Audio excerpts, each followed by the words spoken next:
Well, one of Melbourne's most prominent women is achieving a milestone. Jeanne Pratt's production company is notching up its 50th show, with West Side Story premiering tonight, and she sat down with Brett McLeod. For a woman who's been so often in the public eye, it's fitting to interview Jeanne Pratt on stage, especially as she approaches a milestone. Did you think 16 years ago you'd be sitting here about to kick off the 50th production? No. In fact, I'm amazed that I'm still here.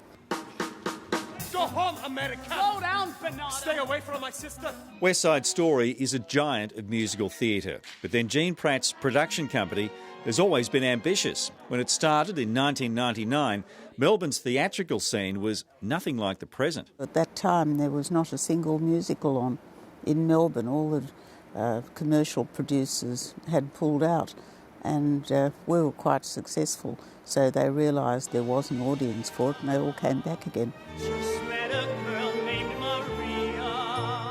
I tend to be a bit self-indulgent. I only like to put on things that I think are entertaining. I'm not into arty-farty. Like all the production company's previous 49 projects, this one is based on short runs and tight rehearsal times.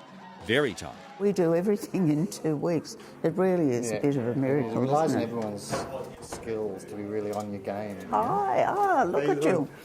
Behind the scenes, Jeanne Pratt looks less like the company boss and more like a proud parent, whether it's to her Maria. She's just such a star, as you'll see. Or her Tony. Have you had tips in your... I have. I thought so. Yeah. As Jean Lasker, she was a pioneer in television's heyday.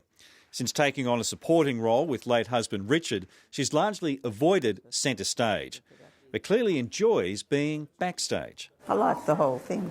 I'm so lucky I have the football and this. So you go behind the scenes. I do, all over the place. I always say I'm a bridesmaid dancing at too many weddings. Football, her other great passion. Do you get people stopping you in the street and asking you about Carlton? Oh, absolutely.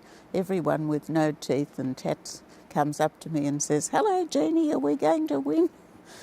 And I always hopefully say, "Of course."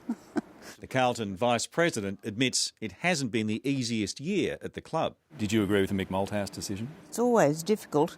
It really wasn't my decision. I'm very fond of Mick.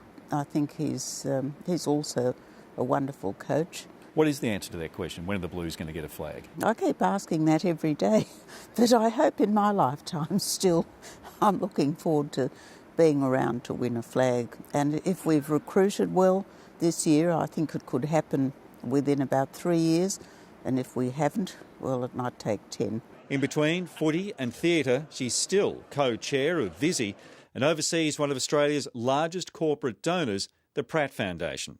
She's not slowing down. Is there anything left Jeanne Pratt would like to do? Keep breathing. Brett McLeod, 9 News.